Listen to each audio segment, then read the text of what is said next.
RWS ಕಚೇರಿ ಮುಂದೆ ಗುತ್ತಿಗೆದಾರರಿಂದ ದಿಢೀರ್ ಪ್ರತಿಭಟನೆ.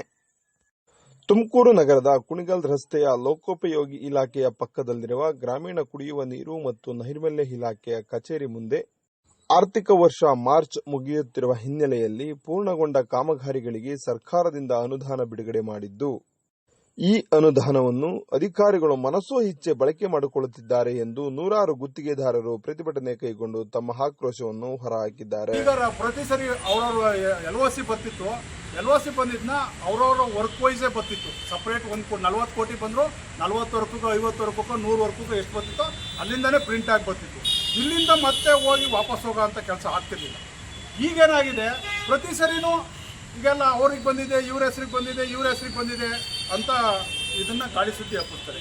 ನಾವು ಕ್ರಮಬದ್ಧವಾಗಿ ಏನು ಕೇಳ್ತಿದ್ದೀವಿ, ಯಾರ ಹೆಸ್ರಿಗೆ ಬಂದಿದೆ, ಕಾಂಟ್ರಾಕ್ಟರ್ಗಳಲ್ಲಿ 3500 ಜನ ಅವರೋ, 4000 ಜನ ಅವರೋ, 5000 ಜನ ಅವ್ರು ಎಲ್ಲರೂ ಕಾಂಟ್ರಾಕ್ಟರ್ಗಳಿಗೆ ಅವರು ಫಸ್ಟ್ ಬಂದು SPR ಹಾಕ್ಸಿ BR ಹಾಕ್ಸಿ ಬಿಲ್ ಇದ್ದರೆ ಅವ್ರಿಗೆ ಕೊಡಲಿ. ಅವರು ನಮ್ಮ ಅಣ್ಣ ತಮ್ಮದಿರೆ, ನಮಗೆ ಕೊಡಬೇಕು ಅವ್ರಿಗೆ ಕೊಡಬೇಕು ಅಂತ ಏನಿಲ್ಲ. ಯಾರದು ಬಿಲ್ ಬಂದಿದೆ SPR ಆಗಿದೆ ಅವ್ರಿಗೆ ಕ್ರಮಬದ್ಧವಾಗಿ ಕೊಟ್ಕೊಂಡು ಹೋಗಿ. ಕಾಂಟ್ರಾಕ್ಟ್ರುಗಳ ಮನೆ ಹೆಂಗಾಗಿದೆ ಅಂತಂದರೆ, ಪ್ರತಿ ಕಾಂಟ್ರಾಕ್ಟ್ರುಗಳ ಮನೆ ಗುಡಿಸಿ ಗುಂಡಾಂತರ ಆಗಿದೆ. ಎಲ್ಲರೂ ಕಾಂಟ್ರಾಕ್ಟ್ರುಗಳು ಅವ್ರವ್ರ ಒಡವೆಗಳ್ನ ವಸ್ತ್ರಗಳನ್ನ ತಾಂಡೋಗಿ ಮೊಣಪುರಮಲ್ಲಿ ಇನ್ನೊಂದ್ರಾಗ ಮತ್ತೊಂದ್ರಾಗ ಅಡೈಕೆ ಅವ್ರು ಬಿಟ್ಟರೆ ಯಾವ ಕಾಂಟ್ರಾಕ್ಟ್ರುಗಳು ನೆಮ್ಮದಿಯಾಗಿ ಖುಷಿಯಾಗಿರೋನಿ ಅಂತ ಒಬ್ಬರು ಕಾಂಟ್ರಾಕ್ಟ್ರುಗಳು ಇಲ್ಲ. ಹಂಗಾಗಿ ಈಗೇನೋ ಒಂದು 40 ಕೋಟಿನ 30 ಕೋಟಿನ LOC ಬಂದೈತೆ ಅಂದರೆ, ಆ 40 ಕೋಟಿನಲ್ಲೂ ಸ್ವತಃ ನೀವು ಪಾರದರ್ಶಕವಾಗಿ ಸಮಗ್ರವಾಗಿ ಪಾರದರ್ಶಕವಾಗಿ ನಮಗೆ ಬಿಲ್ಗಳನ್ನ ಪಾವತಿ ಮಾಡ್ತಿಲ್ಲ. ಏನಕ್ಕೆ ಕೊಡ್ತಾ ಇಲ್ಲ ಒಂದು ಎಕ್ಸ್ಪ್ರೆಷನ್ನು. ಒಂದು ನಮ್ಮ ಆಫೀಸಲ್ಲಿ ಕೂತ್ಕೊಂಡು ಕೆಲಸ ಮಾಡತಕ್ಕಂಥದ್ದು ಒಂದು ಪ್ರೊಸೀಜರ್.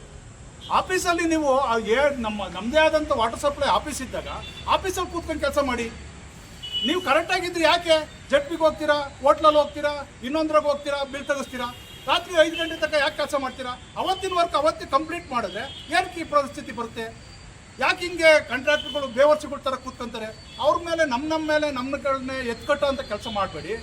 ಮತ್ತು ಯಾರು ಈಗ 40 ಕೋಟಿ ಬಂದೈತೆ ಅದನ್ನು ನಿಮ್ದೇನು ಆರಂಭ ಪ್ರಕಾರ ಹಂಚಿ 5%, 10%, 15%, 20%ಗೆ ಮಾರಾಟ ಮಾಡಬೇಡಿ. ನಮ್ಮ ಮನೆಗಳ್ನ ಹಾಳು ಮಾಡಬೇಡಿ. ಎಲ್ಲರೂ ಯಾರ್ದು ಒಂದು ಇದಕ್ಕೆ ಒತ್ತು ಕೊಟ್ಟು ನೀವು ಮಾರಾಟ ಮಾಡ್ಕೊಂಡು ಆಫೀಸ್ನ ದಿವಾಳಿ ಮಾಡಬೇಡಿ. ಕಷ್ಟ ಬಿಟ್ಟು ಕೆಲಸ ಮಾಡಿರ್ತಾರೆ. ಕಷ್ಟ ಬಿಟ್ಟು ಕೆಲಸ ಮಾಡಿರೋರ್ಗೂ ಒಂದೇ, ಏನೂ ಇಲ್ದಲೇ ಹೋದವ್ರಿಗೂ ಒಂದೇ ಅನ್ನಂಗೆ ಮಾಡಬೇಡಿ. ಯಾರು ಕೆಲಸ ಮಾಡಿಲ್ವೋ, ಯಾರು ಕಳಪೆ ಕೆಲಸ ಮಾಡೋರೋ ಅವ್ರಿಗೆ, ಯಾರು ಕಳಪೆ ಕೆಲಸ ಮಾಡಿದ್ದಕ್ಕೆ ಅಕಸ್ಮಾತ್ ಎನ್ಕ್ವೈರಿಗಳು ಮಾಡಿಸಿ, ಎನ್ಕ್ವೈರಿ ಪ್ರಕಾರವಾಗಿ ಅಕಸ್ಮಾತ್ ಅವ್ರು ಕಳಪೆ ಕೆಲಸ ಮಾಡಿದರೆ ಅವ್ರನ್ನ ಬೇರೆ ಕಡೆಗೆ ನೀವೇನು ಬ್ಲ್ಯಾಕ್ ಲಿಸ್ಟು ವೈಟ್ ಲಿಸ್ಟು ಏನು ಹೇಳ್ತಿರಲ್ಲ ಅದು ಹಾಕಿ. 100% ಕೆಲಸ ಮಾಡಿರೋ ಕಾಂಟ್ರಾಕ್ಟರ್ಗಳಿಗೆ ಪಾರದರ್ಶಕವಾಗಿ ನ್ಯಾಯವನ್ನು ಕೊಡಿ. ಮತ್ತು ಈಗ ಏನು LOC ವಿಚಾರ ಬಂದಿರೋದು, ಈಗ ನಿಮ್ಗೆ LOC ವಿಚಾರ ಬಂದೈತೆ. ಮಾನ್ಯ ನಮ್ಮ ಜಯಚಂದ್ರ ಸಾಹೇಬರು ಸೆಷನಲ್ಲಿ ಮಾತಾಡಿರ್ತಕ್ಕಂಥದ್ದನ್ನ ಈಗ ಅದನ್ನು ಇಂಪ್ಲಿಮೆಂಟ್ಸು ನ್ಯಾಯಾಂಗ ತನಿಖೆಗೆ ಒಪ್ಪಿಸಿ ಅಂತ ಹೇಳಿದರೆ ನ್ಯಾಯಾಂಗ ತನಿಖೆ ಮಾಡ್ತಾರೆ. ಅವರು ನ್ಯಾಯಾಂಗ ತನಿಖೆ ಆದೇಶ ಆದ ನಂತರ ಅದನ್ನು ಇಂಪ್ಲಿಮೆಂಟ್ಸ್ ಮಾಡೋಕ್ಕಂಥದ್ದು ತಗೊಳ್ಳೋವಂಥದ್ದು. ನೀವು ಈ ಅದನ್ನು ಇಟ್ಕೊಂಡು ಇನ್ನೊಂದು ಇಟ್ಕೊಂಡು ಈ LOCನ ಬ್ಲ್ಯಾಕ್ ಮೇಲ್ ಮಾಡೋ ಅಂಥ ಕೆಲಸವನ್ನು ಮಾಡಬೇಕು. ಯಾರು ಮಾಡ್ತಿದ್ದಾರೆ ಸರ್? ಈಗ ಯಾರು ಎಕ್ಸಿಕ್ಯೂಟಿವ್ ಆಗಲಿ ಹೇಳ್ತಿದ್ದೀವಿ, ನೀವು ಎಷ್ಟು ಬಿಲ್ ಬಂದಿದೆ, ಎಷ್ಟು LOC ಬಂದಿದೆ, ಯಾವ ವರ್ಕ್ ವೈಸ್ LOC ಬಂದಿದೆ, ರಾಜ್ಯ ಸರ್ಕಾರದ ಅನುದಾನನ ಕೇಂದ್ರ ಸರ್ಕಾರದ ಅನುದಾನನ ಯಾರಿಗೂ ಇವತ್ತವರೆಗೂ ಅರ್ಥ ಆಗಿಲ್ಲ. ರಾಜ್ಯ ಸರ್ಕಾರದ ಎಷ್ಟು % ಬಂದೈತೆ, ಕೇಂದ್ರ ಸರ್ಕಾರದ ಎಷ್ಟು % ಅನುದಾನ ಬಂದೈತೆ ಅನ್ನೋದು ಯಾರಿಗೂ ಗೊತ್ತಾಗಲ್ಲ. ನೀವು ಮಾತಾಡ್ಬೇಕಾದ್ರೆ ಇಷ್ಟು ಬಂದಿದೆ ಸ್ವಾಮಿ, ಆದೇಶನ ಇನ್ನೊಂದು ದಂಟಾಕಿ, ಬೋಲ್ಡ್ ಇಲ್ವಾ? ಎಲ್ಲ ಬೋಲ್ಡ್ನು ಅಂಟಾಕ್ತಿರಲ್ಲ, ಇದನ್ನು ಅಂಟಾಕಕ್ಕಾಗಲ್ವಾ? ಅಂಟಾಕಿದ್ದೀರಾ, ಲೋಕಾಯುಕ್ತರ ಆಫೀಸಿಂದ ಅಂಟಾಕಿದ್ದೀರಾ.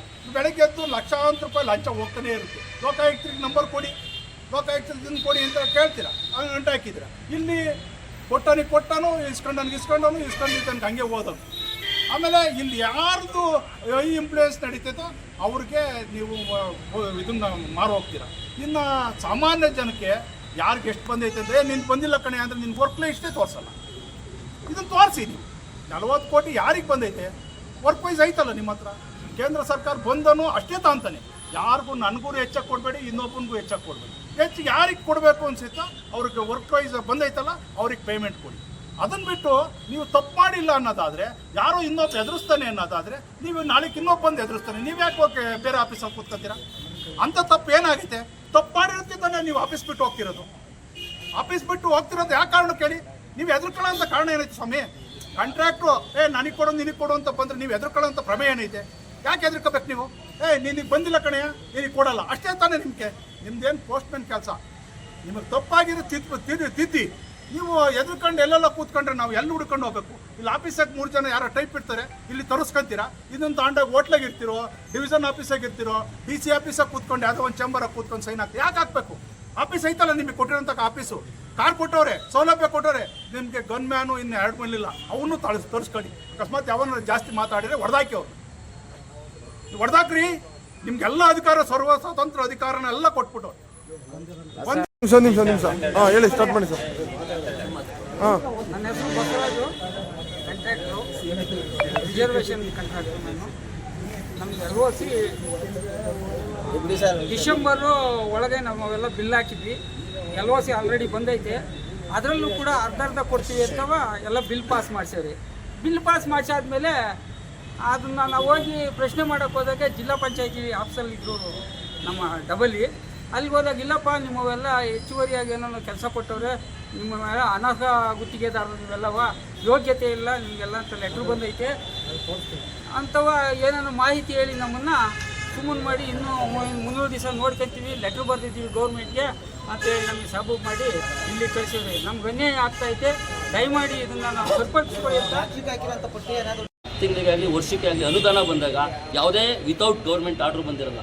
ಯಾವುದಾದ್ರು ಈಗ ಕಾಂಟ್ರಾಕ್ಟಿಗೆ 69 ಜನ 100 ಜನಕ್ಕೆ ಕಾಂಟ್ರಾಕ್ಟಿಗೆ ಪೇಮೆಂಟ್ ಮಾಡಬೇಡಿ ಅಂತ ಯಾವುದೇ ಗೌರ್ಮೆಂಟ್ ಆರ್ಡ್ರ್ ಬಂದಿರಲ್ಲ, ಯಾವುದೇ ಬ್ಲಾಕ್ ಲಿಸ್ಟ್ ಇರಲ್ಲ, ಯಾವುದೇ ಇಲ್ದಲೆ ನೀವು ಪೇಮೆಂಟ್ನ ಹೋಲ್ಡ್ ಮಾಡ್ತೀವಿ, ನೀವು ಇದು ಸ್ಟಾಪ್ ಮಾಡ್ತೀವಿ, ನಮ್ಗೆ ಹಿಂಗೆಲ್ಲೋ ಅಂತ ಮಾತಾಡಿದ್ದಾರೆ. ಆಯ್ತು, ಈಗ ಜಯಚಂದ್ರ ಸಾಹೇಬ್ರು ಮೊನ್ನೆ ಮಾತಾಡಿದ್ದಾರೆ, ಯಾವ್ದ್ರಲ್ಲಿ ಈಗ ಇದರಲ್ಲಿ ಯಾರೋ ಕಂಪ್ಲೇಂಟ್ ಕೊಟ್ಟಿರ್ತಾರೆ, ತಗೊಂಡು ಕಂಪ್ಲೇಂಟ್ನ ಅವ್ರು ಏನು ಮಾಡಿದ್ದಾರೆ, ಮಾತಾಡಿದ್ದಾರೆ, ವಿಧಾನಸೌಧದಲ್ಲಿ ಮಾತಾಡಿದ್ದಾರೆ, ಚರ್ಚೆ ಮಾಡಿ 3699 ಟೆಂಡರ್ ಆಗಿದ್ದಾರೆ ಅಂತ.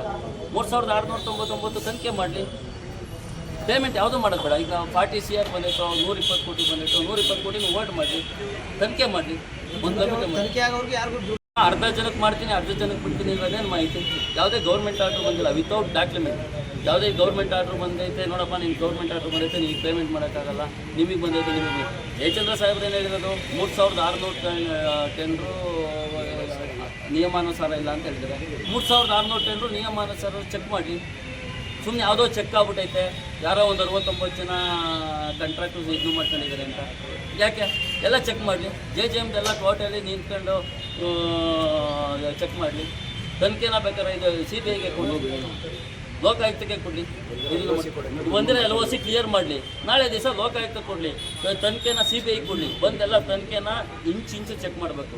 ಸುಮ್ಮನೆ ಬರೋದು ಚೆಕ್ ಮಾಡಿದ್ದೀನಿ ಅಂತ ಹೇಳ್ಬಿಟ್ಟು ಒಂದು 60 ಜನ ಕಾಂಟ್ರಾಕ್ಟರ್ನ ಲಿಸ್ಟ್ ಮಾಡೋದು, ಈ ಪ್ರಾಜೆಕ್ಟ್ನ ಕ್ಲೋಸ್ ಮಾಡೋದು. ನಾವು ಆ ಥರ ಮಾಡಬಾರ್ದು. ಮಾಡಿದ್ರೆ ತನಿಖೆ ಮಾಡಿದ್ರೆ ಫುಲ್ ಮಾಡಿಕೊಡ್ಬೇಕು. ಇಲ್ಲ ತನಿಖೆ ಮಾಡೋಕ್ಕಾಗಲಿಲ್ವಾ, CESC ಅವ್ರ ಗಮನಕ್ಕೆ ತಂದು ಏನು ಪೇಮೆಂಟ್ ಆಗೈತೋ, LOC ಏನು ಬಂದೈತೋ ಅದು ಕ್ಲಿಯರ್ ಮಾಡಿಕೊಟ್ಟು ಅವ್ರ ಕಾಂಟ್ರಾಕ್ಟ್ರ್ ಮನೆ ಅವ್ರು ಕ್ಲಿಯರ್ ಮಾಡಿಕೊಡ್ಬೇಕು. ಅವ್ರ ಕಷ್ಟಗಳು ಸಾವಿರಾರು ಇರ್ತವೆ. ಯಾರೋ ಏನೋ ಮಾತಾಡೋದು